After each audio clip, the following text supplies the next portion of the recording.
Recently rain industries का result आया था और 1577 करोड़ प्रॉफिट से -796 करोड़ का इसमें लॉस आया है। तो ये ईयरली रिजल्ट्स और काफी गंदे रिजल्ट्स माने जाएंगे। तो टेक्निकली हम पहले देखेंगे क्या कैसे पता कर सकते हैं ये सब, फिर हम फंडामेंटली बात करेंगे आगे क्या क्या पॉसिबिलिटीज है। तो लेट्स गेट स्टार्टेड। यहाँ पे आप देखेंगे हमारे पास टेक्निकली कैसे हम इसको आइडेंटिफाई करेंगे। अगर आप चार्ट में देखें, हमारे पास यहाँ से यहाँ तक एक शार्प मूव आया है। तो मैंने आपसे बोला है जब भी कोई शार्प मूव आता है उसके कॉरेस्पॉन्डली फ्यूचर में एक और शार्प मूव आता है, तो ये शार्प मूव डाउन साइड की ओर आया। इसके बीच में आपको थ्री वेव करेक्टिव स्ट्रक्चर मिल रहा है। तो ये सारा एक करेक्टिव स्ट्रक्चर है। तो ये स्ट्रक्चर जो डाउन साइड का है वो यहाँ पे खत्म होता है। अब उसके साइड में आप देख सकते हैं हमारे पास एक अपसाइड का शार्प मूव है। तो इसी को कंपेयर करने के लिए ये एक शार्प मूव हो गया। ये सारा यहाँ से यहाँ तक एक करेक्शन हो गया इस शार्प मूव का। और फिर हमें एक और अप मूव मिला जिसने ये टॉप ब्रेक किया।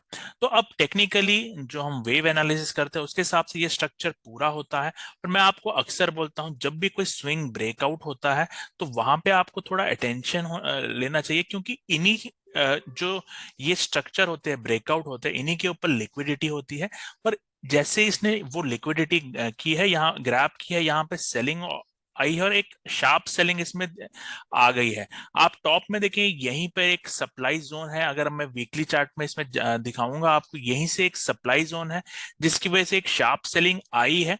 अब इसका रीजन क्या है? क्योंकि ये हमने बोला ये स्ट्रक्चर पूरा है। अब आप देखेंगे इसके लेफ्ट साइड हमारे पास एक और स्ट्रक्चर है। जैसे अगर हम इसको थोड़ा वीकली व्यू आपको दिखाएंगे, यहां पे हम देखेंगे कि हमारे पास इस मूव से पहले एक और मूव है। तो इस मूव के लिए अभी एक डाउन साइड इसमें पेंडिंग है और वो डाउन साइड 127 तक इस स्टॉक को लेके जा सकती है। जैसे हमने बात की कि हमारे पास इंटरनल स्ट्रक्चर से, तो पहले इंटरनल काफी कॉम्प्लेक्स स्ट्रक्चर है। आप देखेंगे यहाँ से फॉल आता है, फिर फ्यूचर में फिर से एक फॉल आता है। उससे पहले यहाँ पे एक अपसाइड आया है, उसको अपसाइड को कंप्लीट करने के लिए फिर से अपसाइड आया। तो ओवरऑल ये करेक्शन ही है। अपसाइड जा रहा है, नीचे जा रहा है, नीचे जा रहा है। तो काफी टाइम से मार्केट एक करेक्शन में है। तो यहाँ पे जो भी ब्रेकआउट आएंगे वो फेलियर में ही रिजल्ट होंगे। जैसे यहाँ डाउनसाइड की ओर ब्रेकआउट आया वो भी फेल हुआ, यहाँ अपसाइड की ओर ब्रेकआउट आ रहा है वो भी अभी फेल लग रहा है। तो यहाँ पे करेक्शन किसके नीचे कंप्लीट होगा? जो ये पॉइंट है इसके नीचे करेक्शन कंप्लीट हो सकता है। उसके लेफ्ट साइड आप देखेंगे फिर से हमें एक अपसाइड मिला है। तो इसको कंप्लीट करने के लिए फिर फ्यूचर में ये जो ये टॉप है 260 लेवल, इसको भी ब्रीच कर सकता है। इस मतलब यहाँ से बाई अपॉर्चुनिटी हमें देखनी चाहिए जब ये, अगर ये 125 टू 127 के नीचे आता है। डायरेक्टली आपको बाई नहीं करना। यहाँ पे अगर प्राइस आती है उसके बाद हमें कोई पैटर्न दिखाती है तो बाई करना है। तो यहाँ पे हमें अभी ओवरऑल करेक्शन में है। अब पहले बात करते हैं कि ये नीचे डायरेक्टली आएगा या यहाँ पे हमें कोई पॉसिबिलिटीज है। इसको एक बार मैं क्लीन कर देता हूँ। तो जो स्ट्रक्चर है हमें एक इम्पल्स मिला है, ये ओवरऑल एक करेक्शन है, एक लंबी करेक्शन में मानूंगा। ये एक थ्री वेव करेक्टिव स्ट्रक्चर हमें बन गया। अब जो ये वाला मूव है, अगर या तो पॉसिबिलिटी क्या है इसके लिए हमें एक करेक्शन करेक्टिव स्ट्रक्चर मिले, और अगर ऐसा होता है तो फिर से अपसेट जाएगा और ये करेक्शन आएगी या डीप करेक्शन आएगी, वो एज ऑफ नाउ अभी पता नहीं है। बट अभी के जो कैंडल्स अभी तक जो बन रहे हैं उसके हिसाब से मुझे तो ये एक डीप करेक्शन जो इस लो को भी ब्रेक कर देगी ऐसा लग रहा है। बट फिर भी अगर नेक्स्ट फ्यू दिन यहाँ पे फिर से एक आपको रेंज बन गई तो फिर आप थोड़ा और अपसाइड इसमें प्लान कर सकते हैं।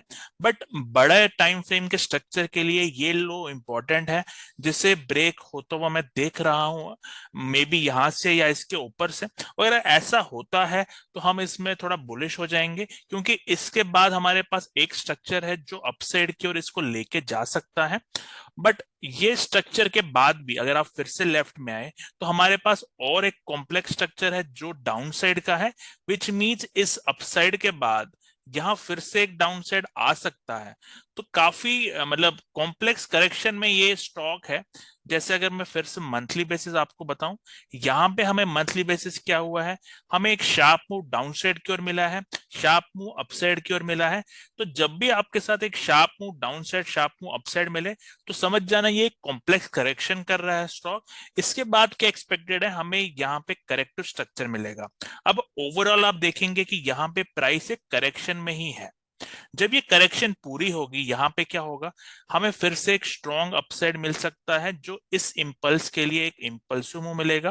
बट जब ये स्ट्रक्चर पूरा हो जाएगा, हमारे पास यहाँ पे एक शार्प डाउन मूव भी है, तो उसके लिए दोबारा एक डाउन मूव हम इसमें एक्सपेक्ट करेंगे। तो इसीलिए काफी मतलब लॉन्ग टर्म के हिसाब से अभी भी काफी करेक्ट, मतलब ये एक वोलेटाइल स्टॉक हो सकता है, क्योंकि इसमें अभी भी क्लियर ट्रेंड नहीं है। ये सारा एक मेजर मूव इम्पल्स के बीच में फंसा हुआ है। तो ये कंटिन्यू कर सकता है अभी नेक्स्ट कुछ ईयर्स तक। बट हम शॉर्ट टर्म जो, जैसे हम इस ट्रेंड को भी फायदा उठा सकते हैं। जैसे मैंने आपको बताया, अगर ये 120 जो ये लेवल है इसके नीचे आ जाता है, वहां से हम बाय अपॉर्चुनिटी देख सकते हैं। अब ये हो गया हमारा वेव एनालिसिस से व्यू। अब एक बार इसके रिजल्ट्स में आ जाते हैं। पहले जैसे मैंने आपको ईयरली रिजल्ट्स आपको अभी बताए, यहाँ पे 1577 करोड़ जो प्रॉफिट था, वहां से -796 का लॉस हुआ है, तो काफी नेगेटिव रिजल्ट है। सेल्स वाइज भी सेल्स रिड्यूस हुए हैं यहाँ पे। एक्सपेंस देखेंगे तो एक्सपेंस ऑलमोस्ट सेम है। बट यहाँ पे जो अदर इनकम है, अदर इनकम 180 है। 180 होने के बाद भी यहाँ पे लॉस हुआ है नेट प्रॉफिट। तो मतलब अदर इनकम बढ़ गई है, फिर भी यहाँ पे लॉस हुआ है। अब फिर से अगर क्वार्टरली रिजल्ट्स में है, तो वो भी काफी खराब आए थे, जो 1079 का नेट प्रॉफिट आया है।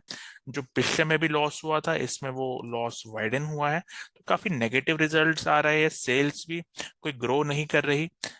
ऑल्दो कुछ साल पहले की सेल्स के कंपैरिजन बेटर हुआ है, लेकिन लास्ट के कुछ क्वार्टर से सेल्स भी काफी स्टेबल, नैरो, मतलब कोई ग्रोथ नहीं दिख रही। तो एज ऑफ नो इसमें कोई भी बेटर चीजें नहीं दिख रही अगर फंडामेंटली देखे।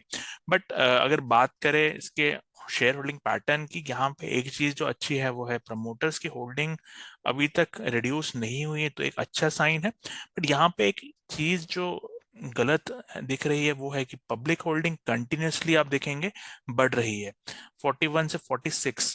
तो यहाँ पे पब्लिक होल्डिंग अभी तक की सबसे ज्यादा है। एक बार अगर हम इसके, तो ये इसमें, बट ये पब्लिक होल्डिंग में थोड़े स्मार्ट इन्वेस्टर्स भी है। जैसे यहाँ पे आप देखिए कुछ दो तीन नाम आपके पास दिख रहे हैं। तो यहाँ पे प्योर पब्लिक नहीं है, बट काफी, अगर आप देखिए यहाँ से ये ट्रांसफर हो रहे हैं। जैसे एफआईएस ने यहाँ पे क्या काम किया है, अपनी होल्डिंग कम कर दिया है काफी, और वही यहाँ पे बढ़ चुकी है। तो पब्लिक जो नॉर्मल रिटेलर्स है उन्होंने भी डेफिनेटली बाय किया है। क्योंकि रीजन क्या है, जो नॉर्मल रिटेलर्स है वो ब्रेकआउट ट्रेडिंग करते हैं। ब्रेकआउट यहाँ पे आया था, तो ब्रेकआउट करने के बाद वो रिवर्सल हो रहा है। तो बेस्ट यहाँ पे वेट करें, अगर ये बॉटम में आता है यहाँ पे, इसके बाद आपको कोई फिर से अपॉर्चुनिटी मिलती है, तब इसमें प्लान कर सकते हैं। तो एज ऑफ नाउ अभी हम इसमें अवॉइड की बात करेंगे। ये वीडियो पसंद आया आपको, वीडियो को लाइक करिए, चैनल को सब्सक्राइब करिए। कोई डाउट है उधर से कमेंट डाल सकते हैं। Thank you and have a nice